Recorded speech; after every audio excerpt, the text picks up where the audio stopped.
হিন্দু ধর্মের সবচেয়ে পবিত্র রাত মহাশিবরাত্রি ভগবান শিবের আরাধনায় নিবেদিত।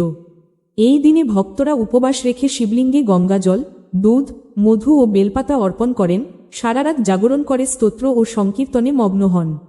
শাস্ত্রমতে এ রাতেই শিব সৃষ্টি সংরক্ষণ ধ্বংসের তাণ্ডব নৃত্য শুরু করেন। পৌরাণিক বিশ্বাস, এদিন শিব পার্বতীর বিবাহ ও সমুদ্রমন্থনের বিষপান শেষে শিব ধ্যানে মগ্ন হয়েছিলেন। কথিত আছে, এই রাতের উপাসনায় জন্ম জন্মান্তরের পাপমোচন হয়, মোক্ষের পথ উন্মুক্ত হয়। এই রাতে চাঁদের আকর্ষণে পৃথিবীতে এক বিশেষ শক্তিপ্রবাহ সৃষ্টি হয়, যা মানসিক স্থিরতা ও আধ্যাত্মিক শক্তি বৃদ্ধি করে। যোগী সাধকেরা এ সময় গভীর ধ্যানে নিমগ্ন হন, নেতিবাচকতা দূর করতে। বৈজ্ঞানিক দৃষ্টিকোণ থেকেও এ রাতের জ্যোতিষশক্তিকে গুরুত্ব দেওয়া হয়।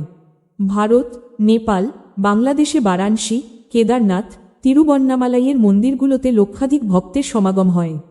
এটি কেবল ধর্মীয় নয়, আধ্যাত্মিক শুদ্ধি ও আত্মানুসন্ধানেরও অনন্য সময়। মহাশিবরাত্রি শিবভক্তদের কাছে জীবন পরিবর্তনকারী এক রাত।